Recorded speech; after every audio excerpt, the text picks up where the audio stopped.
Oi, Annelise, bom dia.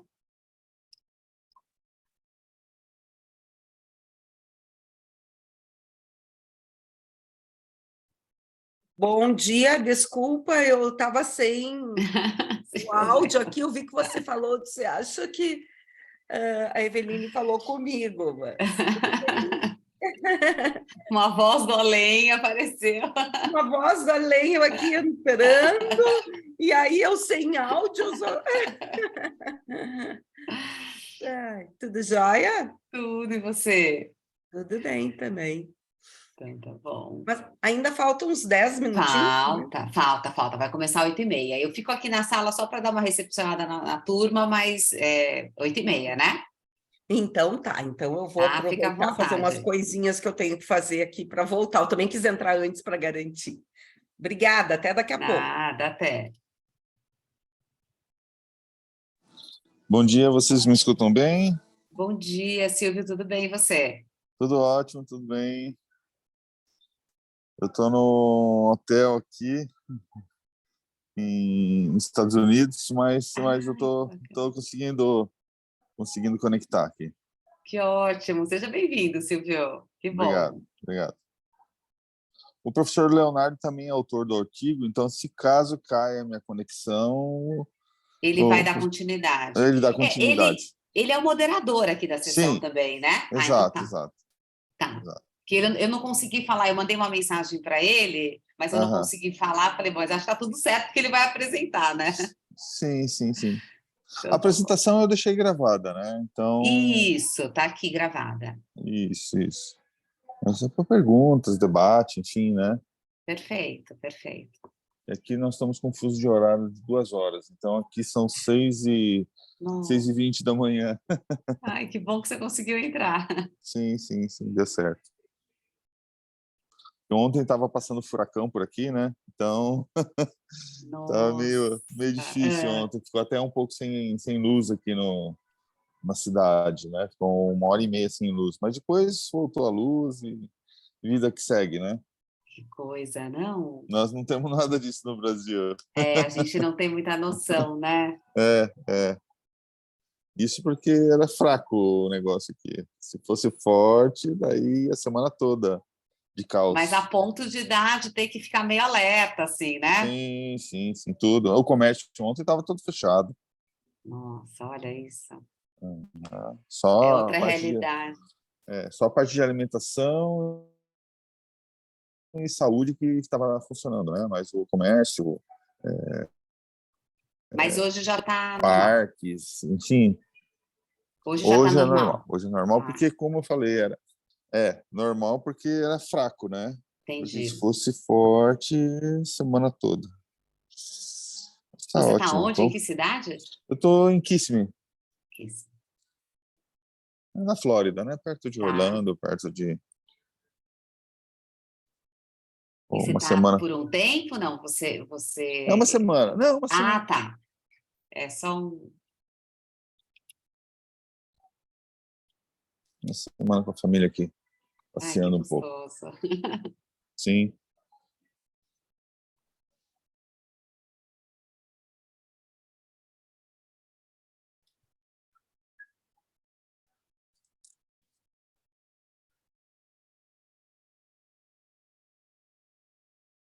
E nosso trabalho ficou entre os três na área. Que bacana, que bacana. Eu achei É, super interessante o tema de vocês, né? Dessa coisa dos trabalhadores em Portugal, né? sim. Eu achei bem interessante. Eu morei 1 ano e meio lá Ah, fiquei pensando, e de onde que veio? Era uma pergunta que eu ia fazer, foi de onde sim, que veio a ideia de avaliar Portugal, né? Porque, sim. Eu morei 1 ano e meio lá no pós-doc. E ah, 2020 e 2021. Mas fiquei como visitante lá ainda, né? Então, agora, dia 20 eu vou para lá e vou ficar até o dia 30, né? Então, tem o vínculo lá de 2 vezes por ano. Então, a gente conseguiu essa amostra de trabalhadores. Gostaríamos de uma amostra maior, né? Sim, uhum. consegui uns 500 trabalhadores, enfim, mas é difícil o pessoal responder pesquisa lá e até pela questão da jornada de trabalho, né? No Brasil, a jornada de trabalho normalmente são 8 horas, lá é mais, é mais. Olha que interessante. E normalmente eles têm 2 empregos também, né? Então, Isso os brasileiros.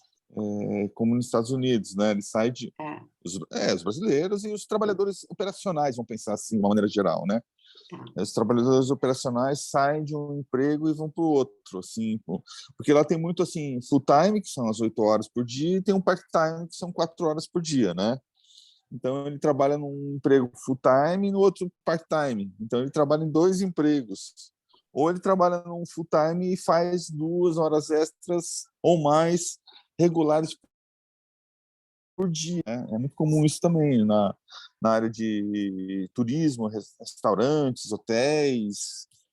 Tem muito brasileiro na construção civil, tem muito brasileiros que atuam nessas áreas e eles daí dobram A jornada. a jornada e ganha um pouco a mais, né? Uhum.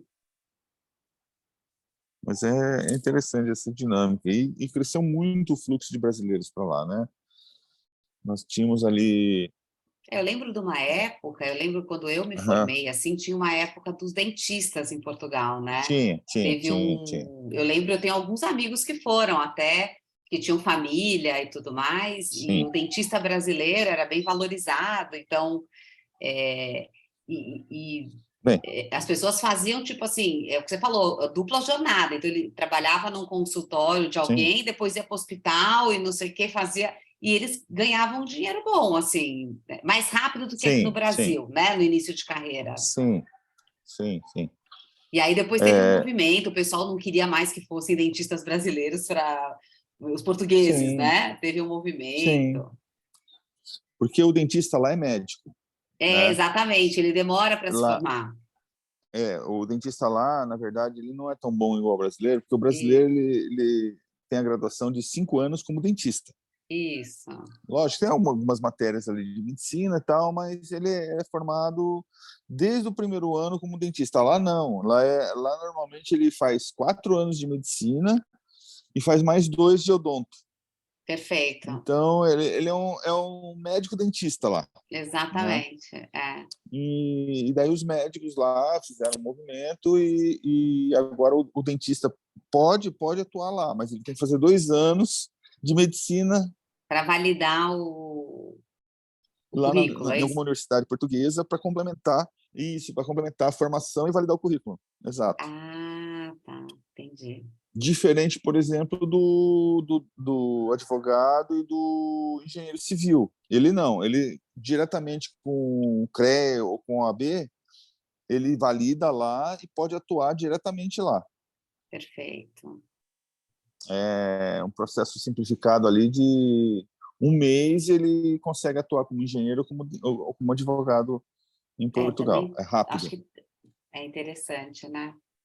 É, Aí eu é. lembro, essa época tinha, eles saíam daqui e já começavam a trabalhar lá. Sim, sim. E, Não, e acabou, muita acabou gente isso. foi mesmo, porque eu tinha alguns amigos fazendo odonto e tal, e eles acharam que isso, e ganharam realmente um bom dinheiro e voltaram para o Brasil depois que abriu consultório, Sim. uma coisa assim.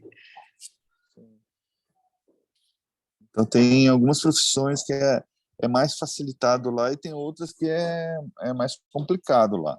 Por exemplo, o professor da ensino básico, ensino médio, é mais É, complicado você atuar lá, né? Minha esposa mesmo é professora pedagoga, né? Lá não tem pedagogia, né? Para começar, lá não existe pedagogia. Então, ele tem que ser licenciado em alguma área, por exemplo, em letras, preferencialmente ter mestrado para poder validar lá a licenciatura e o mestrado lá, para poder atuar. E tem o aspecto cultural, que eles não contratam normalmente para pré-escola e anos iniciais professores, porque eles falam que é para manutenção da língua, né? Porque daí entra o uhum, estrangeiro para dar o ciclo básico lá, vai ensinar o português brasileiro, que eles falam, né? E eles querem que a criança saiba o português de Portugal.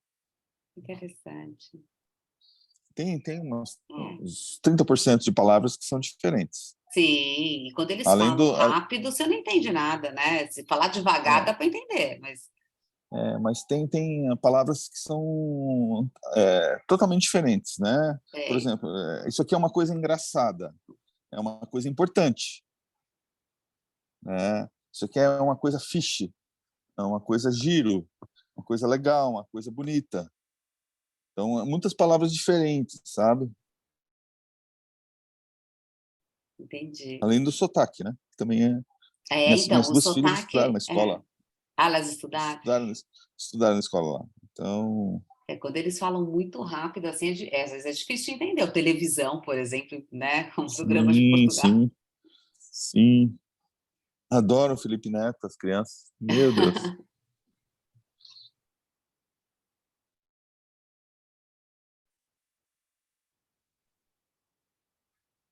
Oi, Leonardo, bom dia. Oi, Elza, Oi, tudo bem? tudo bom? Patrícia, bom dia. Bom dia. A gente não te escuta, Leonardo. Acho que está sem o áudio. O meu também não? Não, o seu eu estou te ouvindo, Patrícia. Tá bom. Leonardo, acho que precisa agora ligar o microfone. O áudio conectou, mas O o áudio microfone... conector, ele nunca Aí, Agora fez sim. conexão pronto. de áudio, agora foi, muitos milagres, muitos milagres. Bom dia, amigos, bom dia. Bom Bom dia. dia. Bom dia, Leonardo. Bom dia, Elza. Oi, Silvio, tudo bem? O Silvio Tudo, tá aí? Cadê você, rapaz? consegui conectar aqui no hotel aqui. Ah, que bom. 6h30 da manhã e conectado. Epa, epa. Onde é que você tá, amigo? Eu estou em Kissimmee, aqui na Flórida. Opa! Isso é legal, isso é legal. Sim. Botar mais som aqui para acompanhar todo mundo aqui. Vamos ainda... 8h30, acho que nós podemos dar início ao espetáculo, né? São 8h30, pontualidade britânica, não é isso, meus amigos? Então, vamos a eles. Annelise, bom dia. Então, vamos começar, né? Eu acho que começa pelas apresentações do trabalho. Tem alguma ordem desse já marcada pelo SEMEAD para a apresentação dos trabalhos? Eu tô com os vídeos aqui, né?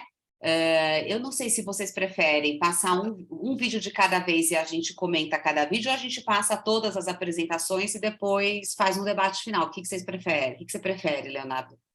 Eu não sei, normalmente essas sessões têm sido com um debate final, para poder dar mais tempo para as pessoas, mas vamos ouvir os outros integrantes. Elza, o que você acha?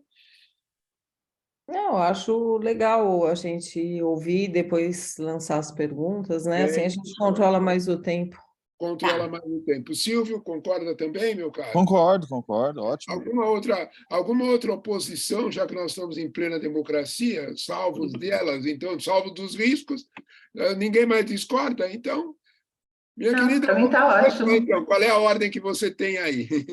Então tá, eu vou passar o trabalho da Annelise, de ageísmo, depois eu vou passar o trabalho da Patrícia, de fluxo de retóricas, e por último o suporte organizacional do Silvio, da Elza e do Leonardo. Pode ser assim?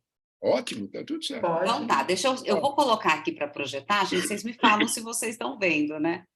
Deixa eu compartilhar minha tela. Sem querer, você seguiu a ordem alfabética. Pronto, tudo resolvido.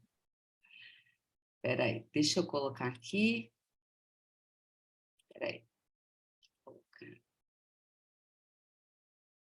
Vocês estão vendo minha tela? Sim. Então tá, vamos ver se vocês escutam. Estamos vendo.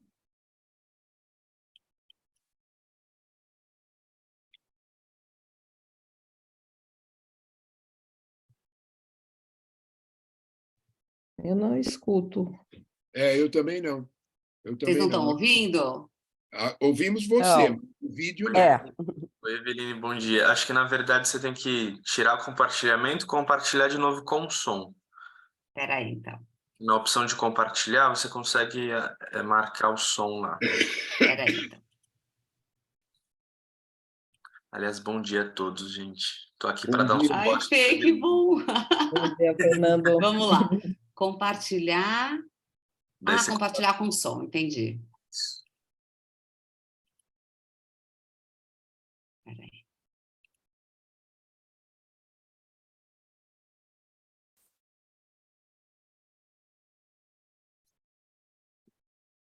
Ainda não. Ué, ainda não? Quer que eu compartilhe por aqui? Espera aí, Fê.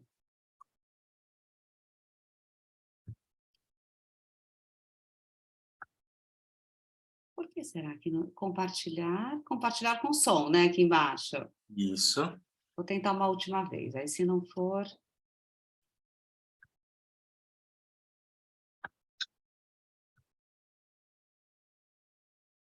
Gente, eu só não vou abrir minha câmera aqui porque estava até ontem à noite no semeagem. Deixa eu ver se vai aqui, ó. Eu vou colocar para reproduzir. Olá, eu sou a Agora foi, Annelise, sou perfeito. docente no PPG ADM. Ah, Agora nós ouvimos um pouco. Começou a passar e agora parou. Não sei se para todos. Foi para mim também. Começou a passar e parou. Eu ouvi umas frases e parou. gente, na hora que eu estou colocando para compartilhar maior, ela está parando. Quer ver, ó?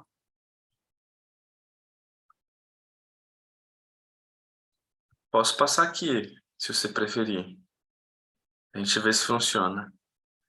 Então vamos, Fê, melhor. Qual que seria a ordem, Eveline? A do ageísmo, da Annelise. Depois o fluxo de retóricas. Fluxo de retórica, eu não tenho um vídeo aqui. Se você puder me mandar o link no chat, eu passo para você. Mas eu já começo aqui a colocar o ageísmo, então. Tá bom, beleza. Vamos lá.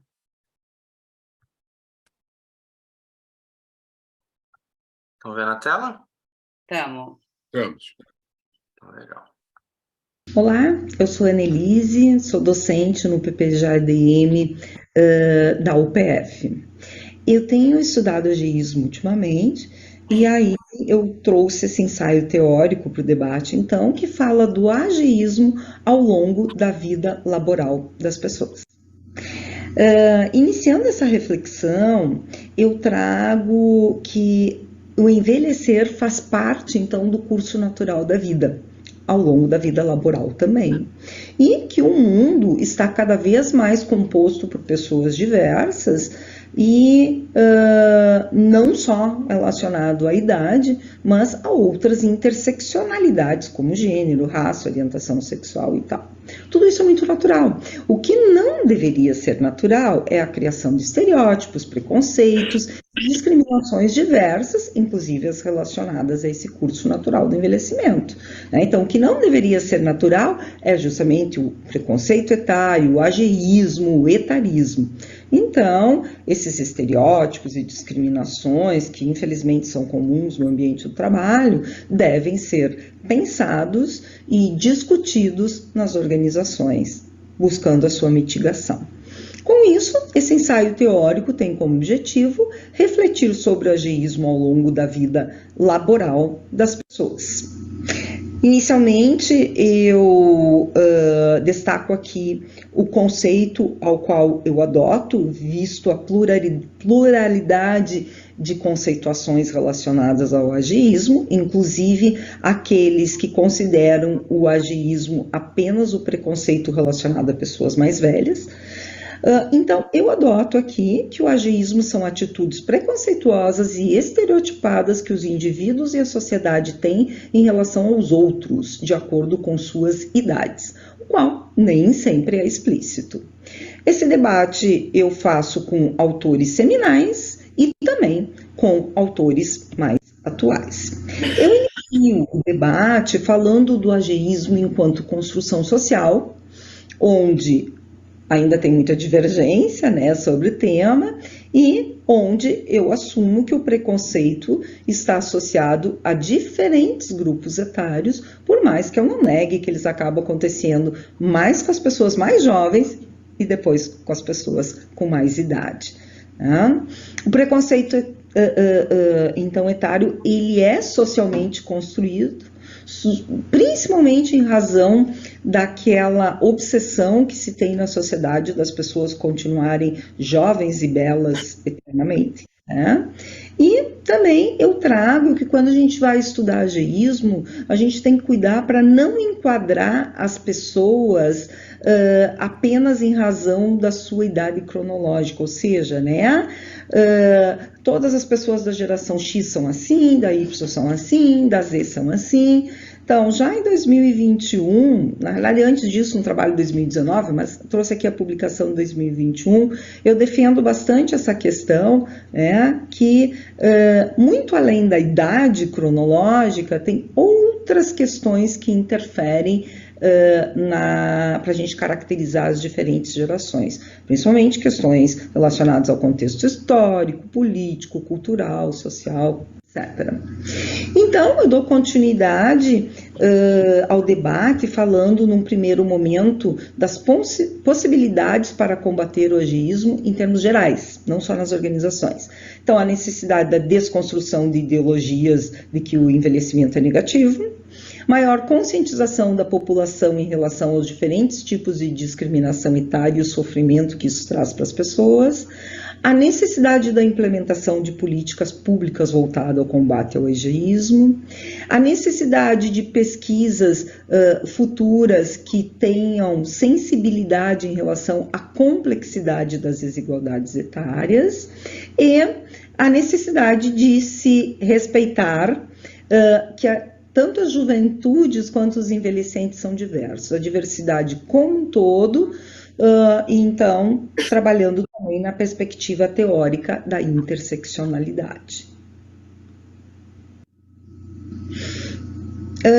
Aí eu dou continuidade focando então na possibilidade de combater o ageísmo nas organizações. Então, que nós, da administração, a gente reflita mais sobre o tema, mais especificamente na área de gestão de pessoas, que haja a criação do ambiente organizacional favorável, o qual as pessoas não sejam excluídas em razão da sua idade, foco nas práticas gerenciais e de gestão de pessoas, mais especificamente trabalhando com gestão da idade, a necessidade, então, da gestão intergeracional eficaz, fazendo parte de uma gestão maior da diversidade, da gestão de pessoas, compondo, então, uma equipe cada vez mais diversificada, que quando há essa equipe mais diversificada, há possibilidade de maior aprendizagem intergeracional.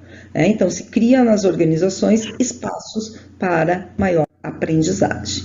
Para finalizar, eu trago, então, as contribuições desse ensaio teórico. Primeiro momento, a contribuição teórica, que é a ampliação da perspectiva teórica sobre o tema, sobretudo ao longo do contínuo laboral.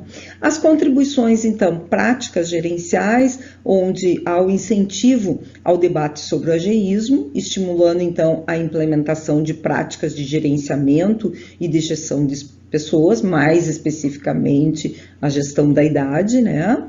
E a contribuição social, o estímulo ao debate sobre o tema nos diferentes espaços organizacionais e outros espaços também sociais, vislumbrando a mitigação do ageísmo nas organizações, quiçá na sociedade.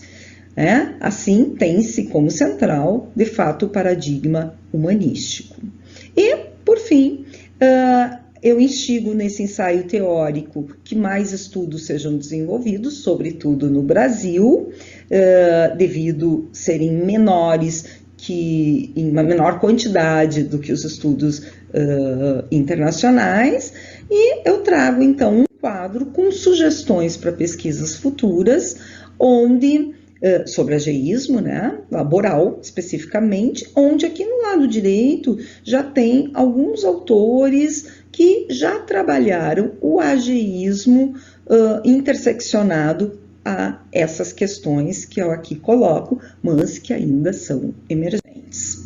Trago as principais referências, praticamente todas elas, e agradeço a atenção de todos e de todas, e certamente estarei no evento online à disposição para dialogarmos e responder questões. Obrigada.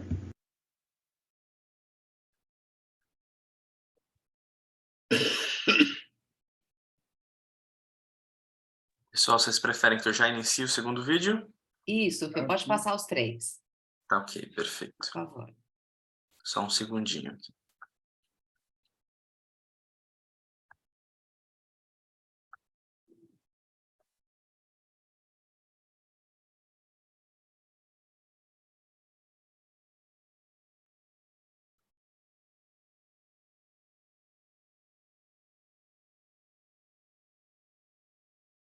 Boa noite, sou a professora Patrícia Krakauer, da FATEC Sebrae, e junto com o professor Marcelo Calvosa, da Universidade Federal Rural do Rio de Janeiro, escrevemos o artigo que vou apresentar na sequência, que na verdade faz parte de um projeto maior de desenvolvimento de um modelo de orientação profissional que está sendo trabalhado no grupo de pesquisa de gestão de carreiras e planejamento estratégico pessoal. Desejo a todos um ótimo congresso e que vocês possam também contribuir com esse trabalho, que é uma pesquisa em andamento, né? Então, aqui no congresso eu estou apresentando uma parte dela. Vocês vão estar podendo assistir a apresentação e, futuramente, caso queiram contribuir com o trabalho, todas as contribuições são bem-vindas.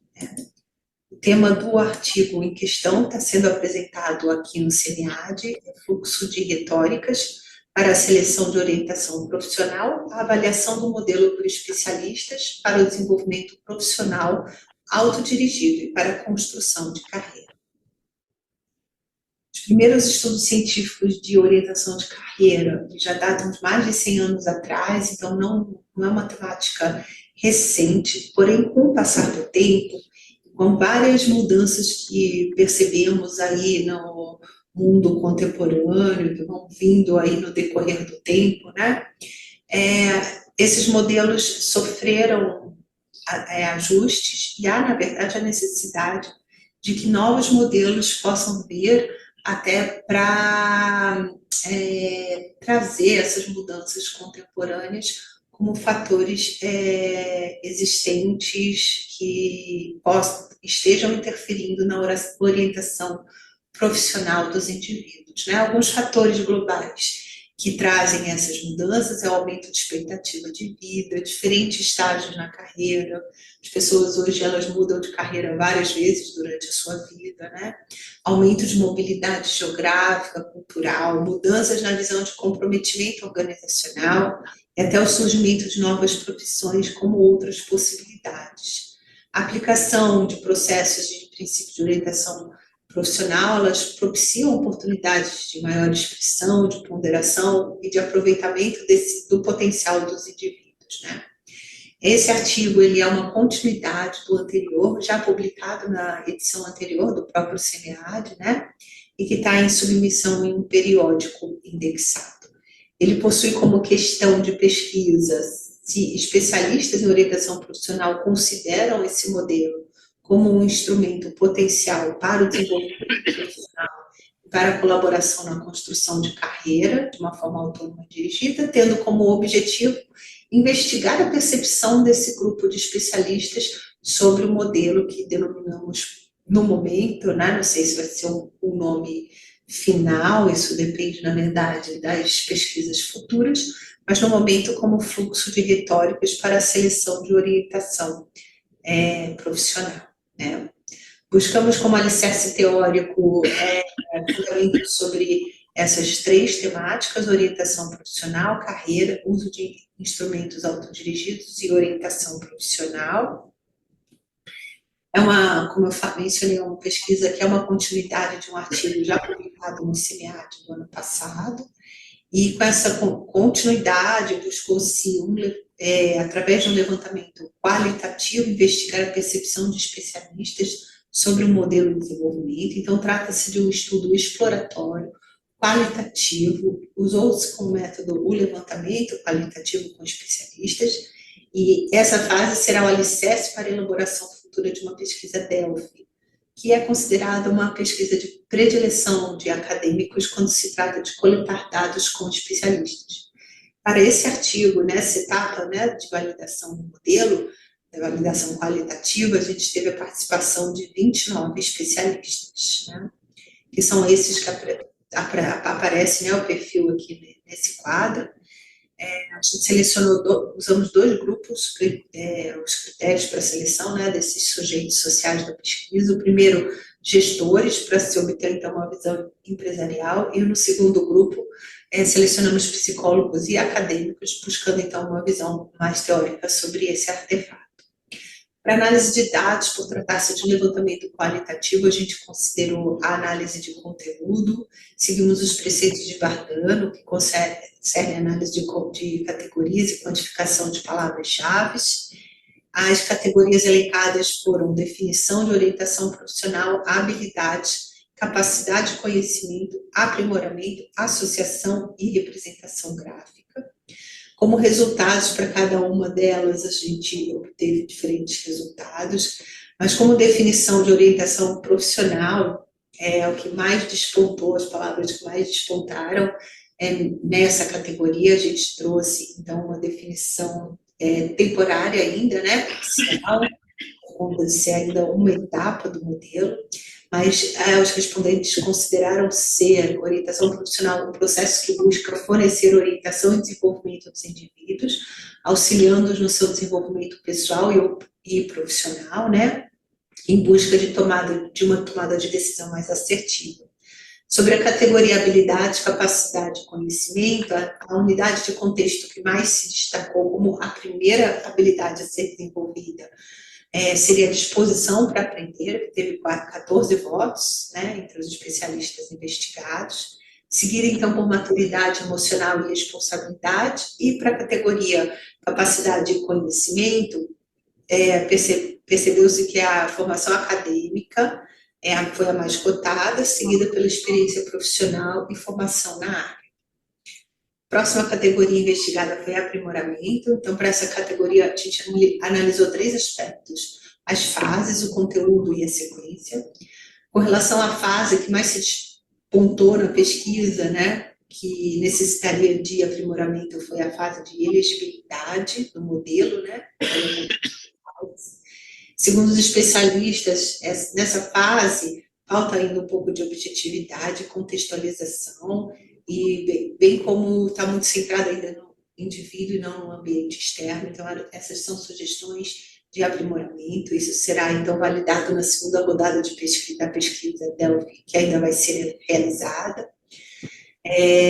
Sobre o conteúdo, os especialistas não mudariam nada e também não mudariam sobre a sequência, que consideraram estar adequada. Sobre associação e representação gráfica, no caso, sobre associação, eles acham que poderiam associar o artefato com um modelo que já existe. Os mais mencionados foi o DISC e o modelo tipo quiz, com perguntas do tipo sim e não. E sobre representação gráfica, o que mais despontou foi fluxograma, com 6 ocorrências, e várias outras representações apareceram, mas, na verdade, não apresentaram recorrência em termos de quantificação, né? Que foram mandalas, formas de árvore, mapa mental, ou até um formato similar ao Canvas, né? Mas nenhuma teve, então, uma ocorrência repetitiva em termos de análise de conteúdo das respostas apresentadas pelos especialistas. Com esse levantamento, percebemos que o artefato ele é viável, ele atende a várias necessidades empresariais e acadêmicas. Então, vale a pena a gente dar continuidade na pesquisa para desenvolver esse modelo. Futuramente, vamos fazer, então, a pesquisa Delphi, essa é a primeira etapa, né? Passaremos para a segunda rodada, espero trazer aqui de novo no CEMEAD, aí a continuidade dessa pesquisa, para aí sim a gente fazer, então, uma validação quantitativa, usando aí uma estatística exploratória confirmatória do modelo, né? Alguns vieses foram percebidos, a avaliação, essa avaliação, ela trouxe especialistas muito da região Rio e São Paulo, por uma questão de acessibilidade dos 2 pesquisadores, que pode trazer aí um viés cultural, né? Como eu falei, vai ter uma validação quantitativa futura após a realização da pesquisa Delphi, né? E estudos futuros, então, como mencionei, vai ser feita a pesquisa Delphi pelos atuais pesquisadores. Agradecemos aí a participação de vocês aqui no nosso vídeo Obrigada, desejo a todos um ótimo congresso. Legal, vou passar o terceiro vídeo aqui.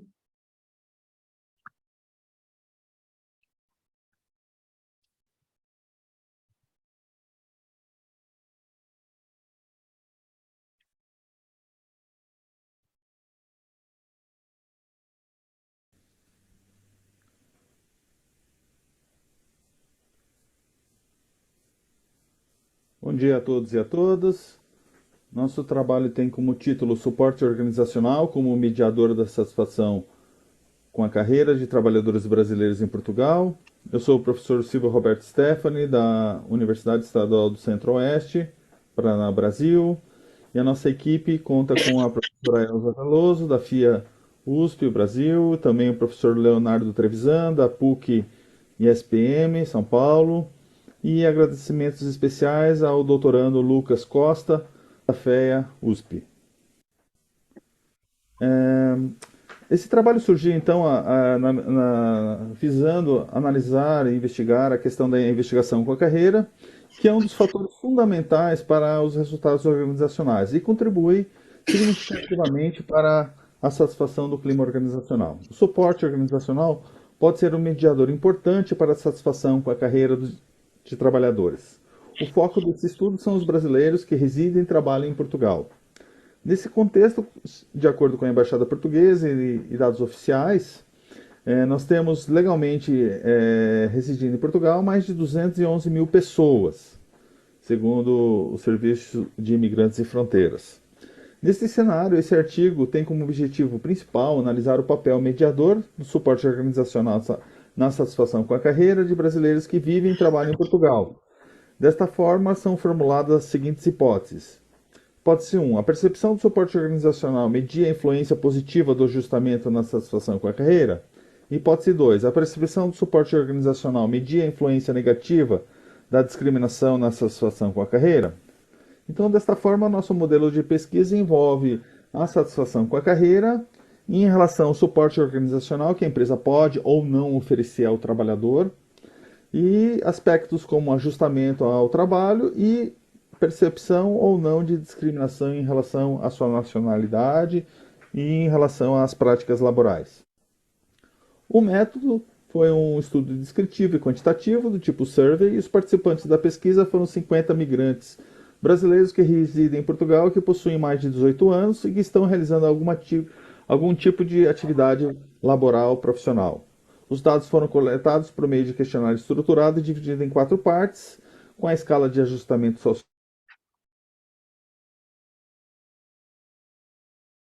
Eu parei de ouvir. Houve um problema com o som.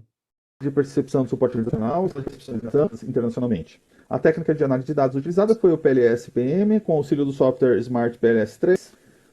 As etapas de pesquisa foram 5. A primeira foi o início da pesquisa, com a definição dos termos. A segunda foi a busca de artigos com base em 32 artigos identificados. A terceira, identificação dos instrumentos de pesquisa publicados relacionados ao tema. A quarta, a realização do survey com imigrantes residentes em Portugal. E a quinta, análise dos resultados e conclusões da pesquisa. Os principais resultados. A percepção de discriminação foi a única variável que não apresentou adequação em pelo menos um indicador, pois foi menor que 0,5. Esse resultado pode ser explicado por algumas cargas fatoriais menores que 0,7, como um item 2. Alguma vez sentiu que não foi contratado para um trabalho devido à sua nacionalidade? É possível observar que os efeitos diretos mencionados na hipótese 1 e 2 podem ser confirmados com aí 0,5, com os resultados obtidos no modelo 1.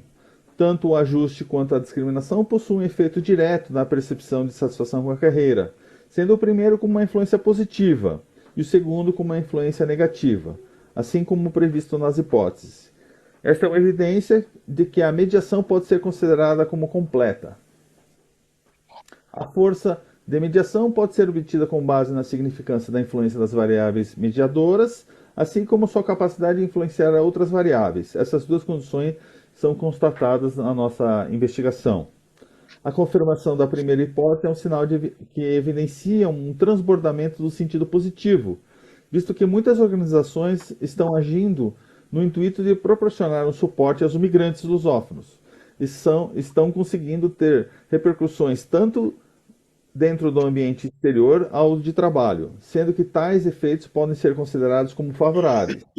O suporte dado pela organização pode ser interpretado como uma das peças-chave na construção da satisfação com a carreira dos imigrantes em Portugal. Como principais conclusões, a percepção de estar subempregado possui impacto na satisfação com a carreira, uma característica relacionada com a discriminação, sob a ótica das políticas públicas.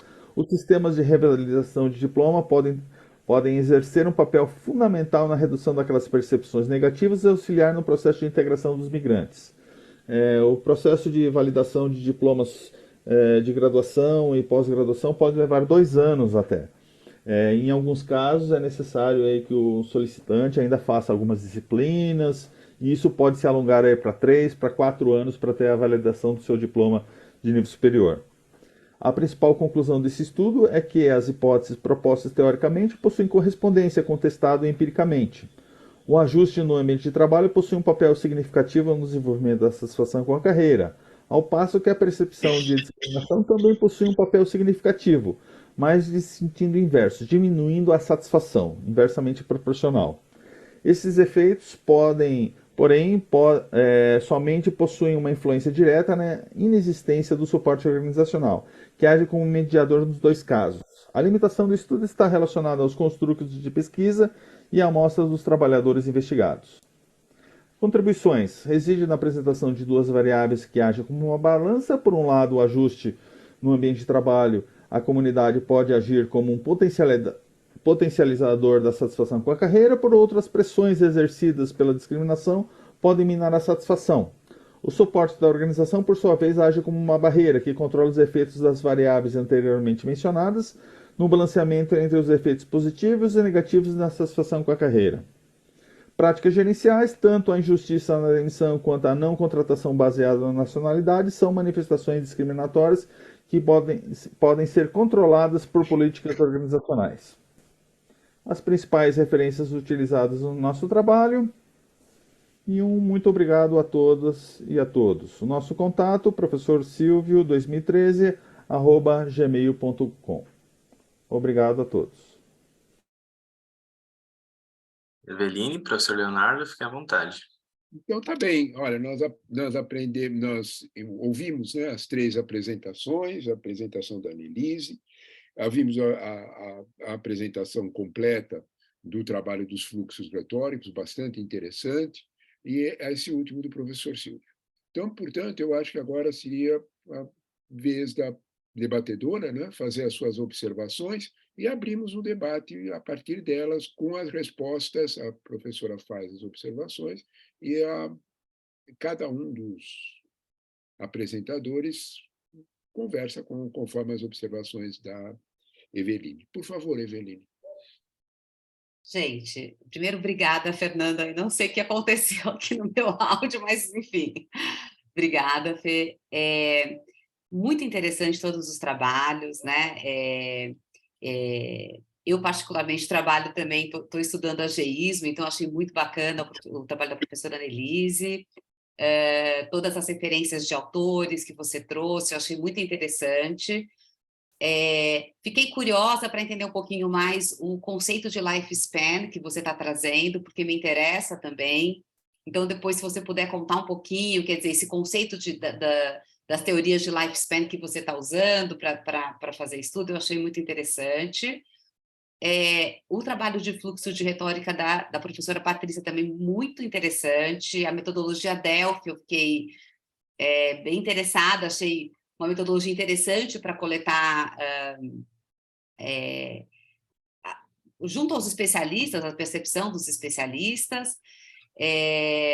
Acho que a minha pergunta, né, um pouco para o trabalho da professora Patrícia, seria entender um pouco que diferenças, eu não sei se já está nesse estágio, ou se você tem essa informação, mas eu fiquei curiosa das diferenças entre o modelo que você está propondo e o que existe no mercado hoje, né? Você trouxe referência de DISC, tem tantos instrumentos hoje.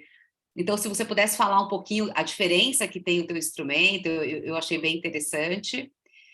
E o trabalho do suporte organizacional como mediador da satisfação, eu estava conversando um pouquinho com o professor Silvio antes de entrar, a gente entrou um pouco antes, ele me contou também um pouco o contexto, né, de como é que foi esse trabalho, que também bastante interessante, e eu fiquei curiosa na questão do suporte organizacional como mediador, porque pelo que eu entendi são profissionais que acabam indo para Portugal e acabam trabalhando em áreas nem sempre que são as deles, né? Então, vão trabalhar em restaurantes.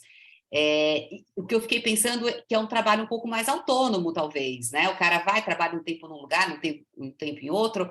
E por que o suporte organizacional, se pudesse falar um pouquinho, acho que foram as curiosidades que eu fiquei nos trabalhos de vocês. Acho que a gente poderia abrir para cada um agora falar um pouco do seu trabalho, e se quiser trazer um pouquinho de explicação sobre esses pontos, aí se achar que é relevante, minha sugestão seria isso. A gente pode começar pela professora Annelise, que a gente começou pelo dela, depois a gente vai para a professora Patrícia, e depois para o professor Silvio, a professora Elva e o professor Leonardo. Podemos fazer assim? Bem, bom dia a todos e a todas. Enfim, contextualizar um pouquinho do porquê desse ensaio teórico. Na realidade, acho que eu posso dizer que faz parte do meu projeto pós-doc, né? Esse ensaio teórico onde eu estou, então, na realidade, eu ainda me considero engatinhando nesse tema. Até a professora Julieta se encontra aqui. Eu pesquisei durante muito tempo, minha tese de doutorado, inclusive, foi aprendizagem interorganizacional, né? Mas, como eu trabalho na área, sou psicóloga e doutora em administração, e trabalho na área de administração, e trabalho muito com comportamento organizacional, eu transito por outros temas, né? E, cada vez, quando eu vi, eu estava extremamente envolvida com ageísmo e resolvi dar uma virada de chave no sentido de não continuar o meu projeto a minha ideia da minha tese de doutorado, a qual eu já terminei em 2012 e continuo pesquisando também. Mas, enfim, ageísmo é um tema muito caro para mim, eu sou líder de tema na ANPAD em ageísmo, então, cada vez eu me apaixono mais pelo tema, e oriento também bastante trabalhos relacionados às gerações aqui no nosso mestrado, também em outras instâncias. Bem, mas aí você falou, né, sobre a visão lifespan. Pois na realidade, eu tenho que me aprofundar mais nela, como é um ensaio teórico, né? Eu tenho que me aprofundar mais nela, mas nada mais é do que realmente a minha ideia é essa, ao longo pesquisar, eu estou com o projeto pronto para ir a campo, pesquisar realmente o ageísmo ao longo da vida, porque a gente encontra muitos trabalhos que pesquisa o ageísmo relacionado às pessoas mais velhas, né? Prestes a se aposentar, aposentadoria, tem essa intersecção com a aposentadoria, né? Tema que ainda precisa ser mais trabalhado, essa intersecção e tudo, mas como o ageísmo, ele na realidade pega eu adoto o conceito, e é o que eu tenho visto nos trabalhos mais recentes, ao longo da vida. A gente vê muito, então, a gente não percebe muito o ageísmo ao longo da vida, percebe mais com os envelhecentes, mas a gente também percebe, se a gente puxar um pouquinho assim na memória da gente, o ageísmo com as pessoas mais jovens. Tipo, os nem trabalham, nem estudam, né? Então, há esse preconceito, né, quanto aos mais jovens, assim como há o preconceito quanto aos mais velhos, simplificando, óbvio, eu estou simplificando, eles não conseguem acompanhar questões tecnológicas, então já não tem o mesmo gás. Então, claro que esses dois grupos ficam mais visíveis, mas essa visão é justamente a lifespan, é realmente você olhar para o fenômeno ageísmo ao longo da carreira. Nesse intermediário, pouco a gente vai ver de ageísmo, porque é na nossa sociedade considerado, não, peraí, a pessoa quando está ali entre os 30 e 40 anos é quando ela está no auge, antes é neném, depois é atrasado, né? Simplificando, né, gente? Então, essa é essa visão, né? É justamente propõe trabalhar durante todo o percurso.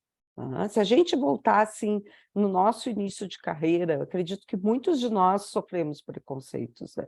Eu até consegui me inserir no mercado de trabalho, tive bastante dificuldade, porque você não tem experiência.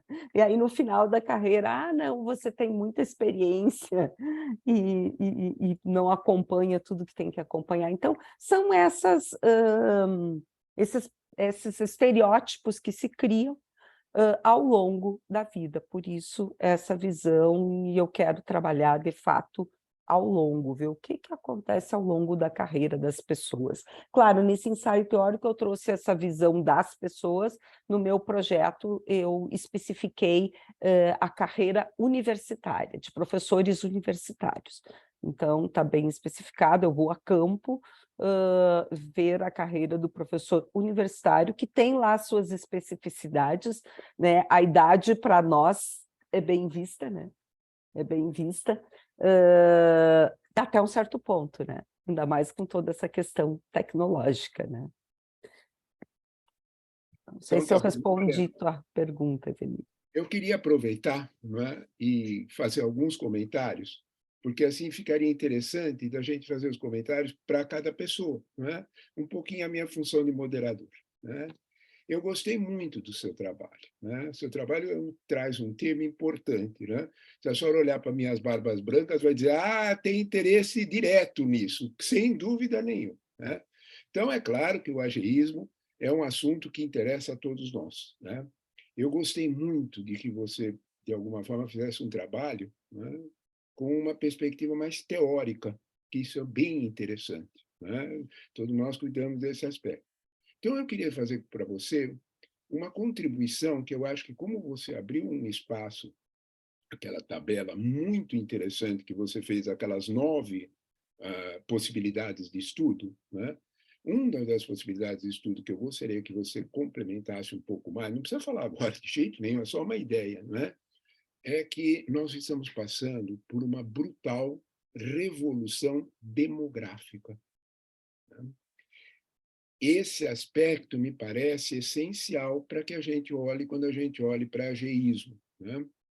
Nós temos aí uma relação, o Brasil ele teve um bônus demográfico, né? Bônus demográfico significa quando você tem, para quem não está lidando com esse tema, quando você tem muito mais gente jovem do que gente velha para gastar o dinheiro que o jovem produz, né? Então, a inversão da pirâmide, né?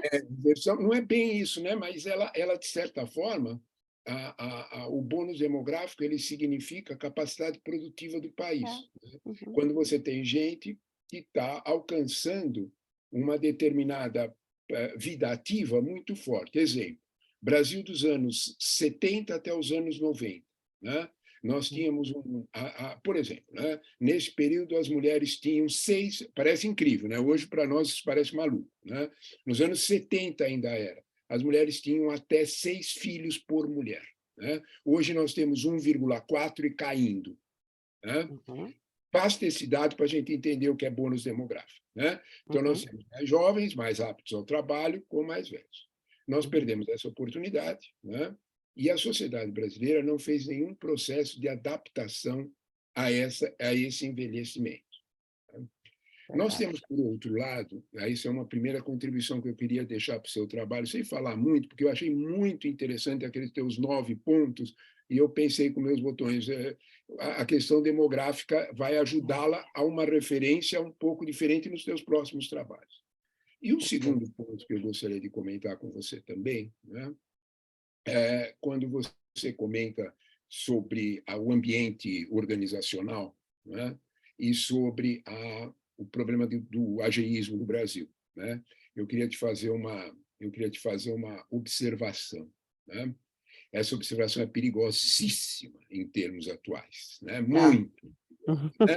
Eu vou falar uma palavra perigosa, quase um palavrão, né? Eu vou falar em mais-valia, Uhum. Não precisamos nem falar disso, porque senão aí é capaz de cair a rede, acontecer alguma coisa. É Falar da perigoso. origem. Nós vamos falar da origem, né? Só que mais ali existe. Sim, com certeza. Quando você tem pessoas mais idosas na empresa, elas têm mais tempo de serviço, o salário sobe. Uhum. Uhum. A principal razão pelo qual nós praticamos ageísmo não é porque eu não gosto dos velhos, é porque o jovem eu pago mais barato, é o retrato que você mesmo contou, né? Então, o primeiro emprego, ele é difícil até a pessoa adquirir algum tipo de habilidade, principalmente socioemocional, para se comportar como alguém que já tem 20 anos de empresa. Pronto, aí ele arruma um emprego. E por um salário que é metade do outro. Né? Ou menos até. Existem trabalhos muito fortes sobre isso na sociologia francesa. Né? Os americanos não prestam muita atenção nisso. Né? Eles têm um clima diferente lá sobre como é que se trabalha a questão salarial. Então, me parece importante, porque com isso também, né, além desse problema que tem a lucratividade da empresa, nós temos um segundo problema também, que é a exclusão. O jovem do NEM, ele é excluído a partir da escolaridade. Né? Ele deixa a escola por esta razão. E esta exclusão escolar, ela permanece ao longo da vida. Né? Então, de alguma forma, esse processo me parece importante também. Se você uma hora puder tocar nesse assunto, porque eu estou vendo que você gosta do assunto, fez um trabalho bem interessante, e eu ousei te fazer essas observações porque achei que talvez fosse interessante para a gente, para dar uma dimensão que eu percebi que você está aberta a esse tipo de processo. Né? Era isso. Muito obrigado. Eu que agradeço. Falar, por favor, fale se você gostar de alguma contribuição, alguma observação. Como? Desculpa, não entendi. Se você quiser fazer alguma observação. Sim. Não, achei excelente, né? Focar nessas questões também. Tem tudo a ver com o que eu escrevi, né? Com o que eu estou pensando. Tudo a ver, mas eu passei batido isso. E realmente eu li muita coisa sobre esse aspecto da mais-valia, não, eu vou ter que pesquisar lá na escola francesa e tal. Mas sobre esse aspecto aqui do envelhecimento, eu já li muita coisa e eu não incluí, né? Mas você estava falando, eu já estava passando um filme. Ótimo. Né? Anexe naquela sua excelente tabela de estudos. Aquela tabela é fantástica. É um modelo muito interessante mesmo. Parabéns pelo trabalho. Tá? Então tá, ótimo, muito obrigada. Então, vamos lá para o segundo trabalho, que é da professora Patrícia. Professora, por favor. Bom dia. Eu me senti até meio estranha nesse vídeo. A gente parece youtuber, né? Quando grava esse vídeo. Não tenho muita prática, achei que ia sair muito séria lá. Não me retratou. Isso é só sinal de que você é uma boa professora. Professores são seres sérios. É isso aí mesmo. Tá Sei lá, eu não sou tão assim. Exatamente. Muito bom. Mas profissionalmente é. E é isso que o aluno espera da gente. É exatamente isso que eles esperam. Vamos lá, moça. Eu me apresentei ali como professora da FATEC, sou professora da FATEC, sou professora da Unifacamp também, nos programas de mestrado e doutorado. Na verdade, eu pesquiso sobre empreendedorismo, sobre planejamento estratégico e estratégia, mas eu estou fazendo esse artigo junto com um colega da Federal do Rio de Janeiro. Ele é mais voltado para essa área, ele não pôde estar aqui porque ele tem uma série de questões de saúde, glaucoma bem avançado, apesar de ser jovem, está com sequela de Covid bem grave, em termos respiratórios, e está com dificuldade de apresentação, né? Então, estou apresentando o trabalho aqui hoje e vou apresentar no Emprate semana que vem, apesar dele ser o líder do grupo de pesquisa, né? Então, só para esclarecer que talvez algumas respostas de vocês eu não as tenha por eu pesquisar outra área. Mas, enfim, antes de falar do meu, eu queria até fazer uma contribuição para a professora Annelise, porque, assim, em sala de aula na FATEC, né, na graduação, justo essa semana, a gente estava conversando com os alunos e eles me colocando, são alunos de terceiro semestre, que começaram na pandemia a graduação. E eles me comentando que eles se sentem adolescentes, eles se sentem agora começando uma faculdade, só que até que é ensino médio, eles já estão na metade, porque é 3 anos, né? A graduação técnica. E aí eles dizem que se sentem no ensino médio, porque eles passaram 1 ano em casa, 2 anos, né? No caso deles, 1 ano, que eles entraram no meio da pandemia, em casa. Eu tenho um filho de 20 anos fazendo Unicamp, engenharia mecatrônica, que também eu vejo que agora ele começou a faculdade, só que ele está no 3º ano de engenharia. E eles comentaram, a gente não tem vontade ainda de começar um estágio, a gente se sente adolescente. Então, eu acho que essa geração neném, eu não sei se eu concordo tanto com ela, mas, enfim, eu acho que vai sofrer um impacto aí grande com a pandemia, porque há um atraso considerável da vontade, porque meu filho também não tem vontade de estagiar ainda. E ele é meu 3º filho, ele vê os irmãos já trabalhando, estagiaram e tudo, e ele não tem vontade ainda, vai para o 4º ano de engenharia. Então, eu conversando com os alunos, também eles me retrataram isso. Então, acho que vai trazer um atraso no ingresso no mercado de trabalho, no desenvolvimento profissional e até pessoal dos jovens que começaram a faculdade na pandemia. É uma impressão, mas acho que é interessante investigar, já que comecei a ver burburinho na faculdade sobre isso, né? Eles não têm vontade ainda de fazer estágio. Aí eu pergunto, mas por quê? Vocês já estão indo para o último ano de ensino técnico? Não, a gente não tem vontade, não. A gente acha que está no ensino médio. É bem interessante, assim, achei a colocação deles. Mas como assim no ensino médio? Eles, não, a gente, sei lá, a pandemia, ficamos em casa, como se a gente não tivesse ingressado na faculdade, estamos ingressando agora. Bom. Acho que pode ser uma contribuição interessante, porque talvez isso possa mudar essa visão também, né, do jovem ingressando no trabalho aí. E para a gente é complicado, porque o ensino técnico, a gente forma muitos alunos e muitos vão para o mercado de trabalho rapidamente, por ser ensino técnico, e eles não querem agora ainda, eles querem aproveitar a faculdade, né? Conhecer os colegas, conhecer os professores, então acho que vai ter um retardamento aí em termos de ingresso no mercado de trabalho. É uma contribuição para a Annelise aí, para talvez incluir aí no seu trabalho a questão, o fator pandemia pode ter afetado, sim, essa primeira ponta, né? Pode, estuda lá a sim. última também, mas essa primeira ponta pode ter sido afetada aí pela pandemia, né? É verdade, né? Então, assim, Patrícia, eu te escutando, nem que seja considerar, né, abrir os olhos para considerar o contexto, né? Pode não ser uma variável a ser estudada, já que o meu foco é o outro, mas faz parte do contexto. Sim. E realmente não dá para negar, né? São filhos da pandemia. Eu tenho 2 filhas também, uma com 25, outra com 16, e a gente acompanha os amigos delas também, né? Colegas, e é meio que generalizado isso mesmo. A minha filha de 25, ela é psicóloga, está no 3º ano de medicina, e ela olha para mim e diz, eu sou uma adolescente. Poxa, né? Ela é psicóloga, já não tem... E eu, quando 22 anos, eu era psicóloga e já me achava pronta para o mercado de trabalho. Né? E ela se acha uma adolescente. E isso, na verdade, pode até mudar quando eles chegarem na 3ª idade, e pode ter um impacto nisso, talvez, lá na frente, né? De ter começado mais tarde o ingresso no mercado de trabalho, né? Sim. Enfim, acho que é uma variável importante para se analisar no contexto da atualidade que a gente está, né? Verdade, Patrícia. Obrigada.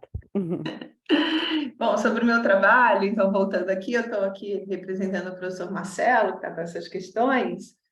E esse trabalho, ele nasceu de um grupo de pesquisa, do qual eu faço parte, é um trabalho de desenvolvimento de um modelo de orientação profissional.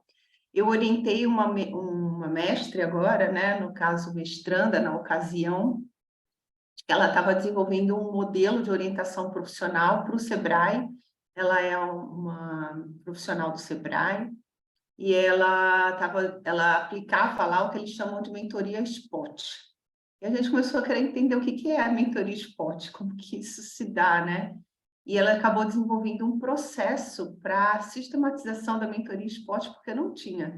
Então, mentorias SPOT são mentorias mais rápidas, que acontecem para startups incubadas, nas incubadoras do Sebrae.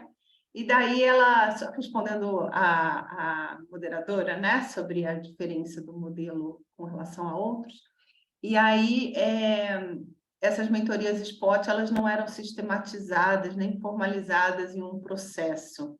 Então, esse foi o tema da dissertação dela. E isso nos alertou que esses processos hoje tão comuns de coach, de mentoria, talvez eles carecem pelo contexto da atualidade, startups que estão surgindo, novas profissões que aparecem, novos profissionais que chegam no mercado com outras perspectivas. Todas essas mudanças fazem com que o processo de coach, mentoria, precise ser bastante dinâmico. Não dá para ser estático, hoje é assim, esse modelo é desse jeito, e vai ficar dessa forma. Então, a gente buscou dar continuidade a essa pesquisa da Roberta, que é a profissional do Sebrae, e desenvolver um modelo mesmo em termos de orientação profissional. Com relação ao modelo que a Eveline, né, comentou do DISC, na verdade, o DISC surgiu como uma sugestão de um dos respondentes, né?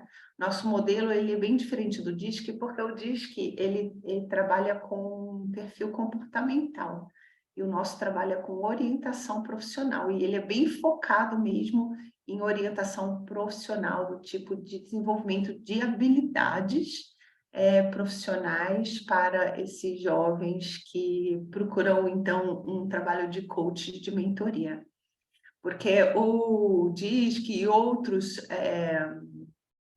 artefatos, né, outros modelos desenvolvidos aí, eles trabalham com perfil comportamental, que desenvolve, na verdade, características comportamentais, que são aquelas que a gente consegue mudar no decorrer da vida, diferentemente de traços de personalidade, né? Então, eles acabam trabalhando, porque isso, eu também comecei a trabalhar com o professor Coda, o modelo dele, no Mari, que também é de perfil comportamental, e eu tinha essa dúvida, eu falava, gente, como consegue mudar através de uma mentoria e tudo, talvez por ser de outra área de informação, e ele me explicou isso, que, né, características comportamentais a gente vai mudando no decorrer da vida, traços de personalidade é mais difícil.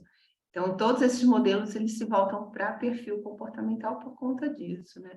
E o nosso, na verdade, ele busca, mais voltado para orientação, totalmente voltado para orientação profissional, não busca desenvolver comportamentos, mas sim de estar formalizando um processo que vimos lá no Sebrae ser bastante informal ainda, de coach e de mentorias voltado para a profissão, né? Para você estar orientando um indivíduo a buscar uma nova profissão ou a sua primeira profissão, né? Você está buscando auxiliar esse indivíduo no caminhar, né? No enxergar possibilidades profissionais. Não precisa ser jovens, pode ser até idosos, como a professora Annelise estuda também, porque hoje a gente vê pessoas com segunda carreira, terceira carreira, eu mesma, né? Sou publicitária, trabalhei 14 anos na Macan e, de repente, caí, né, na vida acadêmica. Em 2000, eu terminei meu doutorado na FEA, na USP, em 2014, fiz pós-doutorado em 2016, então sou mais ou menos recém-doutora, assim, né? Então, a gente vê esse caminhar das pessoas mudando de posição, né, em termos de profissão, que a gente não via muito antigamente. Antigamente, a pessoa tinha aquela profissão e ficava a vida toda. Hoje, a gente vê as pessoas se renovando nessa carreira. Então, na verdade, ele se volta a isso. O que a gente perguntou, que surgiu o DISC, é se valeria a pena ter alguma associação, porque a gente trabalha em termos de orientação profissional, e se valeria a pena ter alguma associação com algum modelo que já existe, por exemplo, algum modelo comportamental. E aí os especialistas trouxeram essa possibilidade de unir com o DISC, né? Porque a gente está num momento, como eu falei para vocês, inicial, já é a segunda... A gente fez uma pesquisa preliminar básica que apresentamos no CMEAD ano passado. Agora a gente começou a pesquisa DELF, que essa foi a primeira etapa, e a gente vai para a segunda rodada, né? E as demais rodadas que forem necessárias para se chegar a uma convergência de opinião com a pesquisa, e aí sim partir, então, para uma validação estatística com exploratória confirmatória, em termos estatísticos, e até tentar ampliar mais para o Brasil, porque a gente vê como um viés ter ficado restrito, muito restrito aqui no Sudeste, em função da nossa acessibilidade mesmo. Eu sou de São Paulo, Marcelo do Rio de Janeiro, então acabou ficando mais restrito a esse contexto. Então, a gente vai buscar ser mais abrangente também, é uma das limitações percebidas, e o que a gente vai tentar fazer para estar resolvendo isso, seja nas próximas etapas da Delphi, e com certeza numa pesquisa quantitativa, tentar abranger mais geograficamente. Não sei se eu te respondi, Eveline, sobre os modelos. Respondeu sim, obrigada. Eu gostaria, então, só para apressar um pouquinho, para a gente dar tempo para o terceiro É participante. verdade, né? Ficamos aqui falando. Eu só queria fazer um comentário, né? Papel do moderador, né? Sim, professor. Eu queria fazer um comentário muito interessante. Primeiro de tudo, te parabenizar pela devolução, né, do vocábulo, né? Você devolveu o vocábulo da retórica, né? Isso é essencial, né? Talvez você fez uma aproximação entre retórica e a figura do orientador, né? E talvez seja aí o ponto central, a função da retórica. A última vez que nós tivemos retórica era no auge da Guerra Fria, por exemplo, né? Era debate de argumentos, você quer ser de um lado ou quer ser do outro. A retórica ficou muito restrita à ciência política. Na verdade, você traz a retórica de volta, a retórica fica lá, ou então fica para o judeu. Quem estuda retórica são os nossos cursos de direito, e aos poucos, e são só alguns, né? Que é o debate entre as duas partes sobre quem tem razão. A retórica é a busca do contraditório. Retórica é lá daqueles gregos malucos lá atrás, né, 2000 anos atrás, e não, eles sabiam o que faziam, né? De alguma forma, eles tinham uma análise sobre o contraditório, e me parece que é este o ponto que eu queria te chamar um pouco de atenção, né? Quando você faz esse cruzamento, né, faz esse cruzamento fazendo alguma menção maior a estudos de retórica, sabe? Porque eu acho que se você fizer, você descobriu um ponto muito interessante. A orientação, ela busca uma contradição. E se você experimentar outro ponto, tanto que isso está cruzado diretamente com transição de carreira, é aí que pega para nós, né? O valor maior do teu trabalho é você trazer algo novo para esse trabalho, que é relacionar isso com retórica. Que tipo de argumento você faz para convencer a pessoa, não que aquele condenado é inocente, tá? Para convencer a pessoa que a outra carreira tem muito a ver. 2, retórica, e a volta dela aqui tem tudo a ver com a chegada do mundo digital, com a chegada do mundo de dados. Olha, acorda, porque vai mudar tudo, né? E eu acho que esse ponto me parece essencial para a gente pensar um pouquinho mais, né? Só queria te fazer essas observações, porque gostei muito do teu trabalho, achei muito interessante, principalmente essa questão de você trazer de volta. Você não criou, você trouxe de volta, né? Estava escondido, é periódico isso, às vezes fica século escondido, a retórica. Trazer de volta, que é a contribuição do argumento. Muito bom. Tá? Obrigado pelas tuas observações aqui, né? Então, eu queria... Muito obrigada, professor. Muito bom a sua colocação, e acho que vai enriquecer nosso trabalho. Obrigada. Obrigado a você, viu? Está muito interessante suas observações. Só para dar o tempo aqui para o professor Silvio. Silvio, por favor, as suas observações. Então, vocês me escutam bem? Sim? Escutamos sim, Silvio. Tá bom. Tá ótimo. Então, primeiramente, dar os parabéns a todos os autores e autoras. São ótimos trabalhos que foram apresentados, pertinentes ao contexto das empresas, ao contexto de gestão de pessoas, comportamento organizacional. Eu lembrei bastante essa questão do etarismo, né? Que nós temos nas organizações, né? Na minha experiência de 1 ano e meio ali em Portugal, eu percebia essa questão da pirâmide etária e vendo também o dia a dia de muitas organizações, né? Como eles valorizam as pessoas assim com mais tempo de empresa, com mais idade, com mais, sabe, questão da experiência, a questão da cultura organizacional, valorizando esses aspectos, né? Até porque a população, pelo menos de Portugal, ali 40% tem 50 anos ou mais. Quer dizer, e eles têm que trabalhar agora por força de lei até os 65 anos para não ter diminuição na sua aposentadoria, né? Então, 65 mulheres e 67 anos homens, né? Que eles tiveram a troika, né? Que eles chamam esse processo de mudança de aposentadoria uns 15 anos atrás, né? Com o governo de centro-direita, e que fez com que eles tivessem que trabalhar aí mais 15 anos, né? Mais ou menos o que está acontecendo com o Brasil também, né? Que nós vamos ter que fazer esses anos a mais aí de trabalho. E eles valorizam as pessoas dessa forma. E já no Brasil eu não vejo isso. Por exemplo, tem bancos como o Itaú, a própria cooperativa de créditos, Sicredi, Cressol e outras, que tem um limite de idade para entrada. Né? Mas você conseguiu entrar no banco? Ah, sim, professor, eu consegui porque no banco nós podemos entrar ali no máximo até os 30, 35 anos, depois eles já não contratam mais. Quer dizer, isso é triste, né? Você vê instituições de grande porte, né, trabalhando essa perspectiva medieval, né, em relação à idade dos seus funcionários, né? Eles querem rostinhos jovens, rostinhos bonitinhos, para trabalhar nas agências, para trabalhar ali no atendimento. Ah, mas por que isso, né? Por que não valorizar a experiência, não valorizar o conhecimento, não valorizar, sabe, pessoas aí que estão no mercado de trabalho que tem tanto a contribuir com as organizações, mas não, eles colocam lá um impedimento de idade, né? Isso é terrível. E eu acho que mais estudos têm que levantar essas questões e denunciar isso aí, porque é uma forma de discriminação, esse tipo de etarismo, né? E a gente não pode aceitar isso passivamente, nós da área de gestão de pessoas e comportamento organizacional. Nós temos que ir para cima e denunciar isso para a OIT, denunciar isso para órgãos nacionais e internacionais, esse tipo de discriminação, né, por idade, né?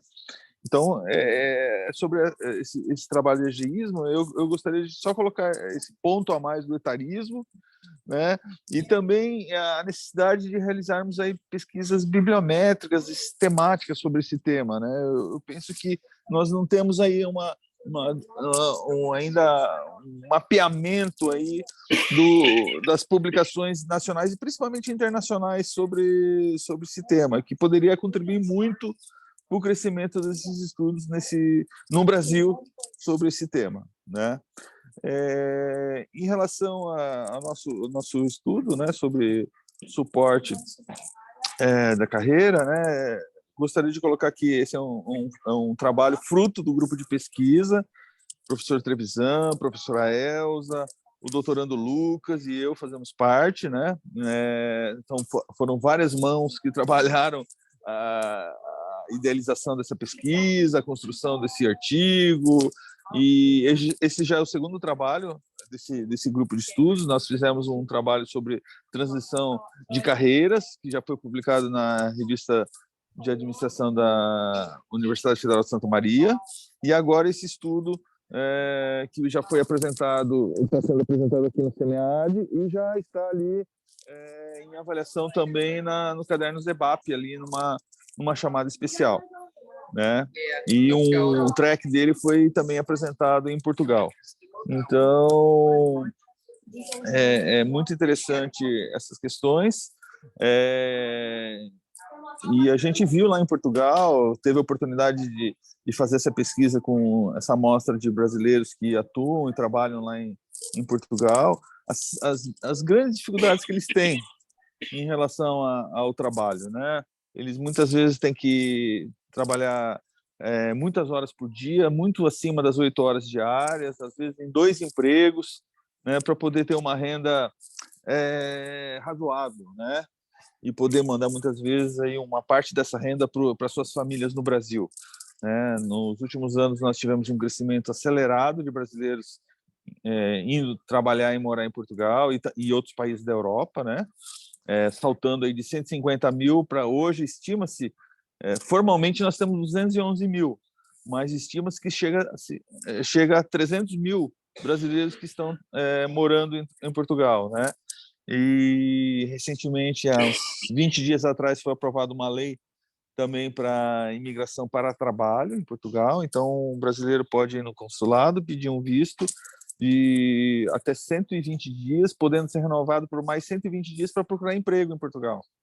Porque antes o brasileiro ia para lá como turista, e daí legalmente ele buscava emprego, conseguia um emprego precarizado para poder se regularizar enquanto trabalhador em Portugal, né? Daí ele poderia ter o visto de 1 ano para residir em Portugal.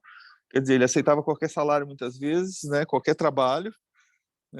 Eu vi, por exemplo, médica sendo cuidadora de idosos, não como médica cuidadora de idosos, mas como cuidadora de idosos, uma técnica de enfermagem, né? Mais ou menos assim, porque não tinha validado o diploma, né? Eu vi administrador trabalhando na construção civil, não na área administrativa, mas como pedreiro, né? Como trolha, que eles chamam, né?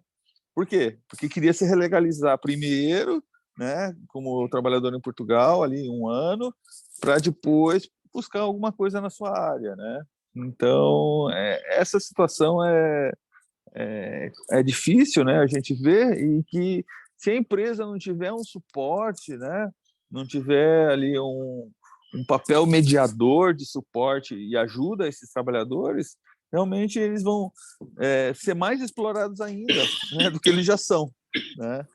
E então esse trabalho levanta esse tema em discussão, essa questão do suporte, a questão da carreira, a questão da discriminação dos trabalhadores brasileiros em Portugal, né? E isso tudo aí é muito interessante e instigante, né? Uma coisa que o Fundo Europeu faz, qualquer financiamento que as empresas solicitem usando recursos do Fundo Europeu, as empresas têm que provar que tem no seu código de ética práticas antidiscriminatórias, né? Práticas também que valorizem a responsabilidade social, responsabilidade ambiental. Isso é muito interessante, poderia ser adotado no Brasil também, né? Não basta falar, nós temos código de ética e práticas antidiscriminatórias. Não, você tem que provar isso através de relatórios, tem que provar isso através do próprio código de ética, postar ele ali no sistema do financiamento. Então, para você ascender a qualquer tipo de financiamento, precisa ter isso bem detalhado, bem postado ali, sabe? E no Brasil não existe isso, né? Então, até são insights para a gente incluir na questão dos financiamentos públicos, né? Para os empresários ascenderem a fundos aí mais facilitados ou com juros subsidiados, ter essas práticas comprovadas antidiscriminatórias, seja por etarismo, seja por imigrantes, seja de gestão da diversidade nas organizações e por aí vai, né? Responsabilidade socioambiental. Hoje se fala muito a questão das ODS, né? Os Objetivos de Desenvolvimento Sustentável. Então, tudo isso aí tem que ser pensado, né? Para as futuras políticas públicas e também por parte das empresas, né? Não adianta só atender ao que a legislação exige, né? Fazer o básico, né? Ela tem que ir além dessa questão, né? Ela tem que ser estratégica e, quiçá, ser sinérgica nessas possibilidades, né? Então, eu passo a palavra aí para a professora Elza também fazer uma complementação, professor Trevisan também, se quiser fazer alguma complementação sobre esse trabalho. Então, a gente assim participa como grupo de pesquisa, né, do grupo do professor Trevisan na PUC, que é um grupo que existe há mais de 20 anos, né? E o Silvio trouxe para nós essa possibilidade de estudar os trabalhadores brasileiros em Portugal, né, como participante do grupo de pesquisa e, na época, como pós-doutorando em Portugal.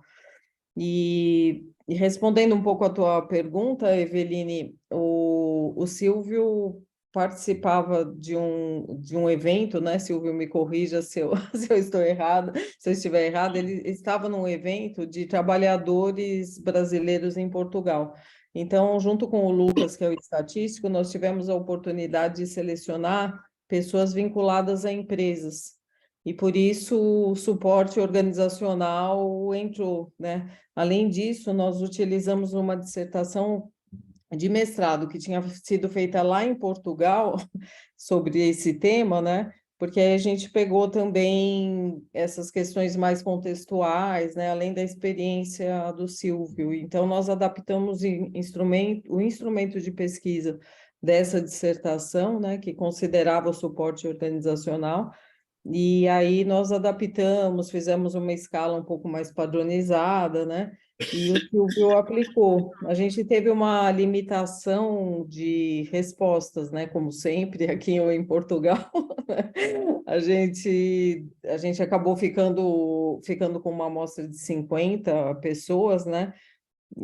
Mas a ideia também é a gente expandir essa amostra, né? Para fazer uma publicação internacional. Mas o suporte organizacional para esses imigrantes, ele se mostrou como essencial, né? Então, até em questões de discriminação, a gente sabe que a identidade profissional atrelada à empresa, ela faz diferença mesmo na sua pátria, né? Imagine em outro lugar, né? Então nós percebemos esses resultados como indicativos de que dá para a gente estudar muito mais, sabe? Porque é um fenômeno que tá crescendo demais, né? Essas facilidades que o governo português está proporcionando para os brasileiros vai fazer com que a migração seja muito grande, né? De mão de obra jovem, assim, que a gente precisa aqui no Brasil, né? Provavelmente vai migrar para lá, com todas essas limitações que o Silvio colocou, mas tem aquele encantamento também com a Europa, né? Com a necessidade de fazer uma coisa nova, né? Eu e o Leonardo, a gente fala que é o caminho contrário, né, do que foi feito nas nossas gerações anteriores, né? O pessoal vinha para o Brasil em busca de oportunidades, e o pessoal, agora a minha geração e a próxima provavelmente vão fazer o caminho inverso, porque Portugal está precisando de mão de obra. Eles estão abrindo não só para os brasileiros, mas para os africanos, para várias nacionalidades, né? E então nós temos uma perspectiva de estudo, mas nesse momento a gente viu a importância do suporte organizacional, né? Então, por conta dessas questões. Será que eu posso aproveitar só para fazer um comentário do trabalho da Patrícia? Patrícia, no meu pós-doutorado, né, que acabou resultando na minha tese de livre docência, eu fiz uma associação da literatura de transição de carreira com a literatura de decisões de carreira, né? Eu também estudei professores universitários, assim como a Annelise, né? Assim, pessoas que vieram de outras profissões, né?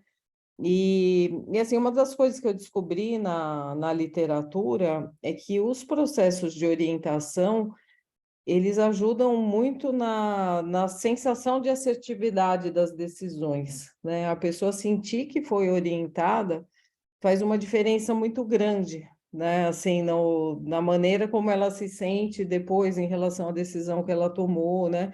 Então, assim, tem literaturas que vão dizer que realmente são processos importantes, né, que a pessoa pode utilizar. O que aconteceu nos últimos anos é uma deterioração dos termos, né? Então, a gente fala e principalmente coaching, porque muita gente entrou no mercado, né? E daí houve uma banalização, uma confusão, né? Ninguém sabe direito a diferença entre mentoria e processo de coaching, né? Então, eu acho que o teu trabalho ele é essencial, né? Eu e o professor Leonardo, a gente também trabalhou nesse grupo com questões de agenda no processo de coaching, né? Quando a gente fala de jovem, como é o teu caso, a gente acaba trabalhando mais com a ideia de mentoria, né?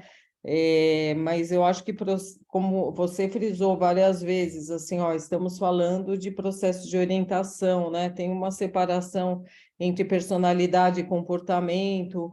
Eu acho muito legal, assim, a gente daqui para frente se aprofundar um pouco mais nesses estudos, justamente porque são processos válidos, são processos bons para as pessoas, né? A gente, quando mudou as teorias de carreira, assim, antigamente confiava-se muito na ideia até de vocação, de orientação profissional. Depois ficamos com uma ideia de que a carreira ela vai se construindo de alguma forma, né? Tentativa e erro, dia a dia, tal. Mas eu acho que a gente nem tanto ao mar, nem tanto à terra, né? Eu acho que tem, por exemplo, quando a gente usa âncoras de carreira, né? Uma coisa antiga, assim, que vem de teorias antigas, mas como abre a cabeça da pessoa, né? Ela passa a conhecer melhor seu padrão de comportamentos, né?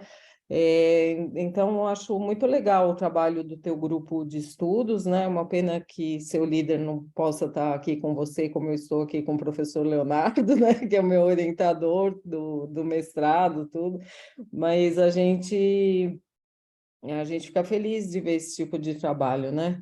E de ageísmo nem se fala, né, Annelise? É impressionante como a gente passava a ser diversidade a partir dos 40, desculpem, a partir dos 50, e aí está diminuindo agora, né? Acho que daqui a pouco, com 20 anos, as pessoas já vão se sentir velhas, né?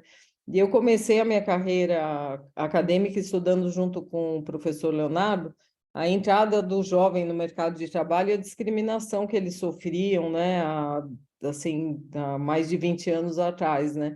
E o foco realmente veio para as idades mais avançadas por conta da mudança da curva demográfica, como o professor Leonardo falou, né?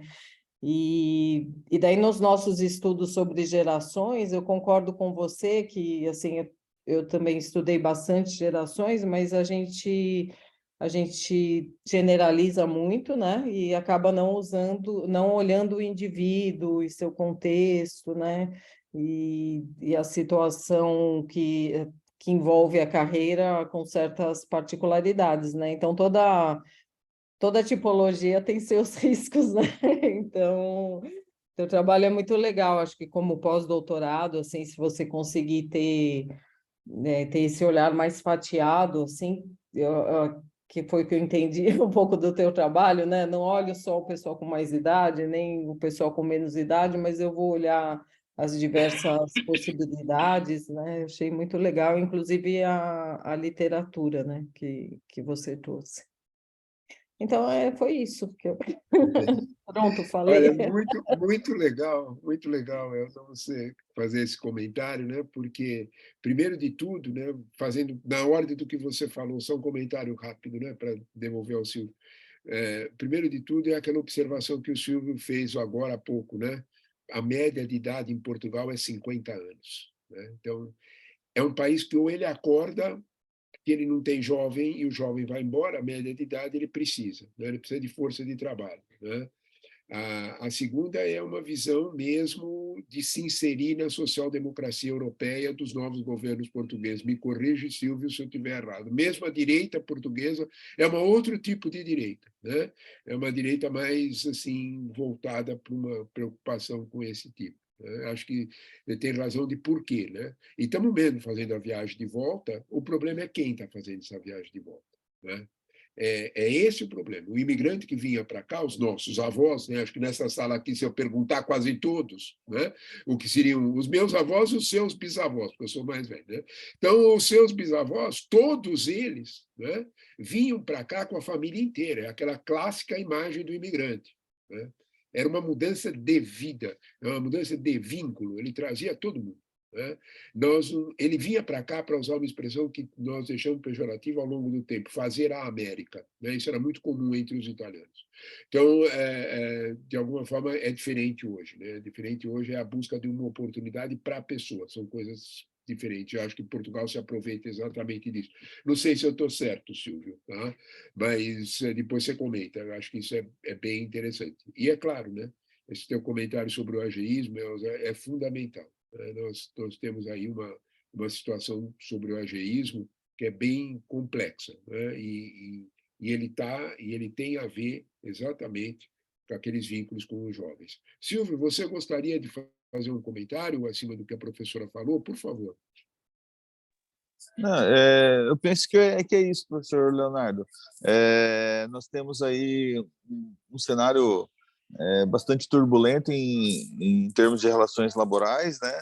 E precisamos pensar em políticas organizacionais e políticas públicas também antidiscriminatórias, né? Seja em relação à idade dos trabalhadores, seja em relação...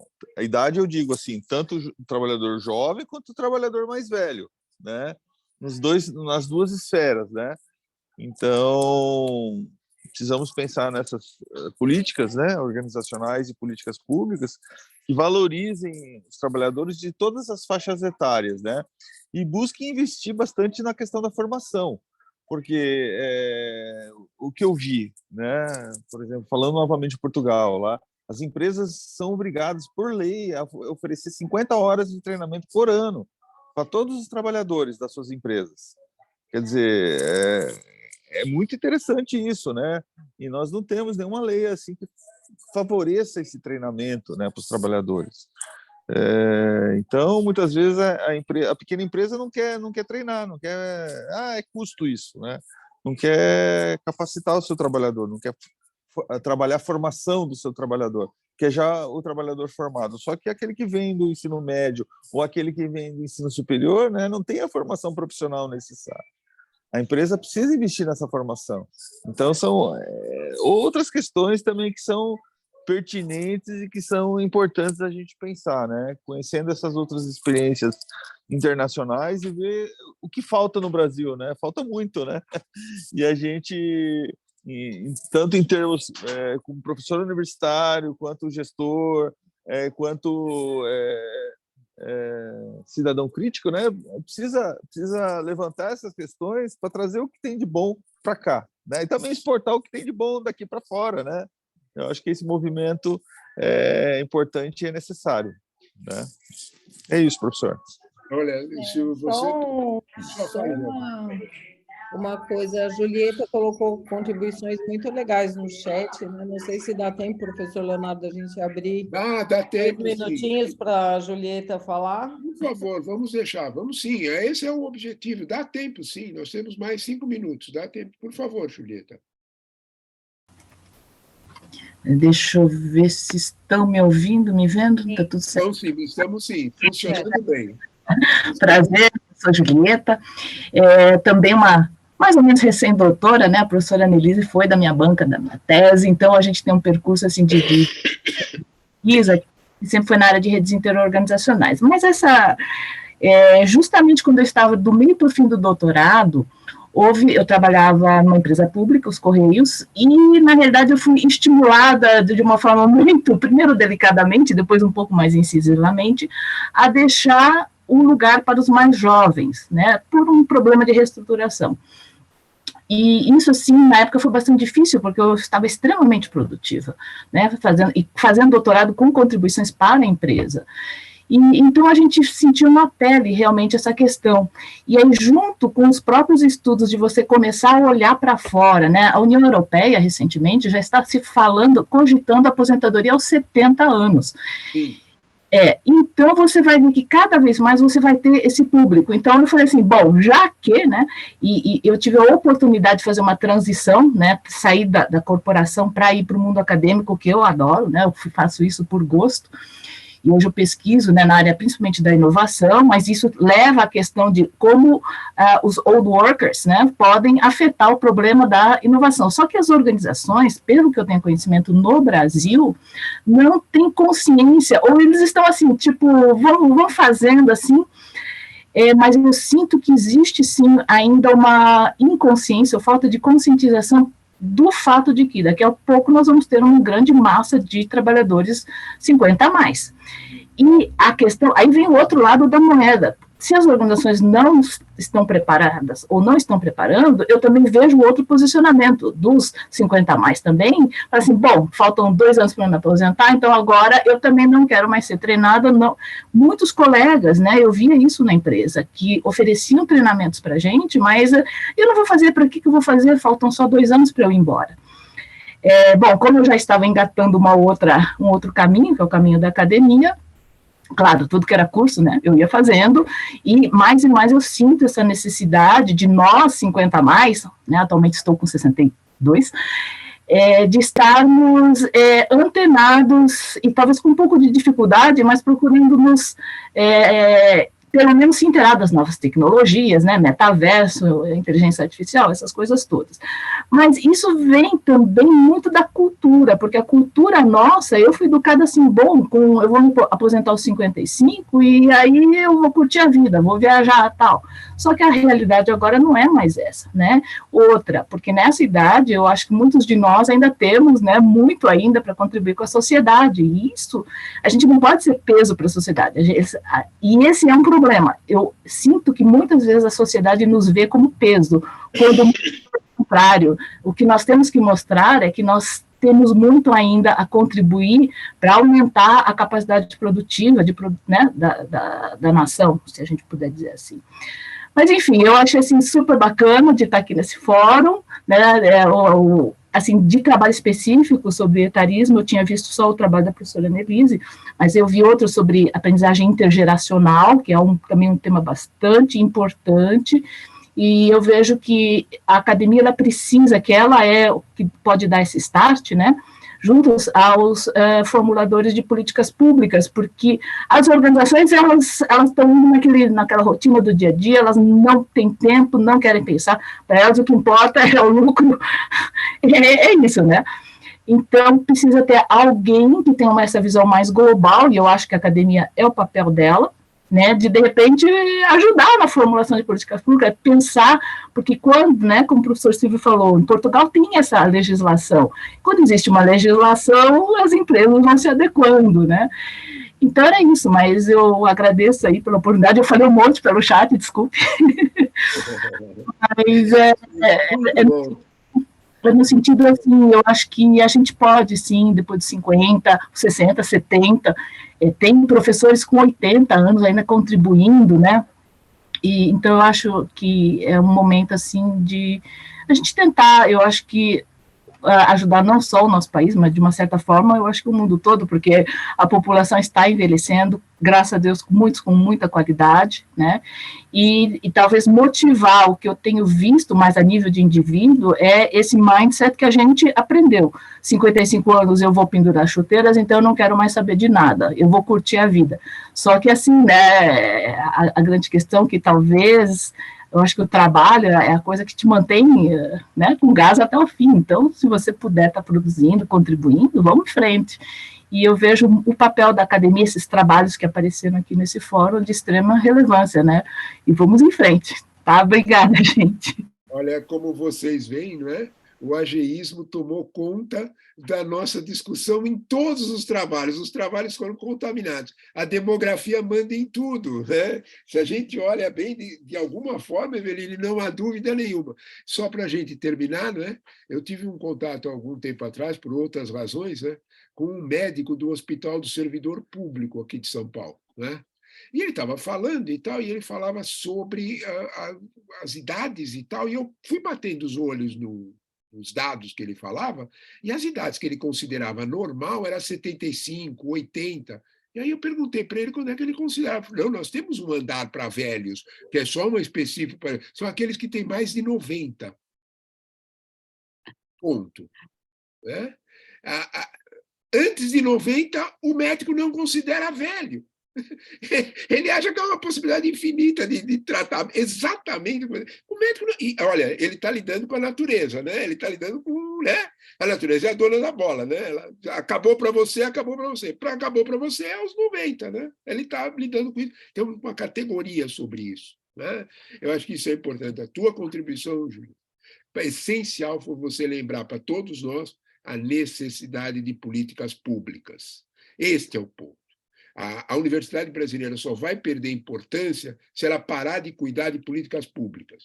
Me desculpem o anátema, tá? Me desculpem a heresia. A universidade tem que prestar muito mais conta no Estado e menos na empresa. Mas isso é voz que, se eu falar isso onde eu trabalho, apanho. Só não me batem porque eu sou velhinho. Aí eles não me batem. Eles dizem, deixa ele, é o velhinho louco. Mas tudo bem, é exatamente isso. Muito obrigado, Julieta, pela observação absolutamente pertinente, né? Alguém gostaria de fazer mais alguma observação, mais algum comentário? Acho que só para encerrar, gente, no chat eu coloquei, a gente tem uma avaliação da sessão, né? Se vocês puderem depois avaliar. E eu não sei, acredito que daqui a pouco o link cai, né? Porque tem um time. A gente tem uma sala de networking, eu coloquei ali. Se por acaso alguém quiser continuar o assunto, né? Porque acho que o debate foi bem interessante aqui. Tem essa sala de networking, se alguém quiser continuar e aproveitar para debater algum assunto. E parabenizar, gente, todo mundo. Foi muito produtivo a sessão, eu aprendi muito com vocês aqui. Obrigada. Olha, então eu repito o agradecimento, né? E realmente uma sessão absolutamente. Deixa eu dizer uma coisa para vocês, para a gente fechar. Deu um gostinho que eu estava na Universidade de Verdade nessa sessão, que foi para valer, viu? Era a Universidade dos velhos tempos, deve ter sido por causa do ageísmo. Muito obrigado a todos vocês e até logo. Gente. Vamos respeitar o horário. Um abraço a todos. Muito agradecido.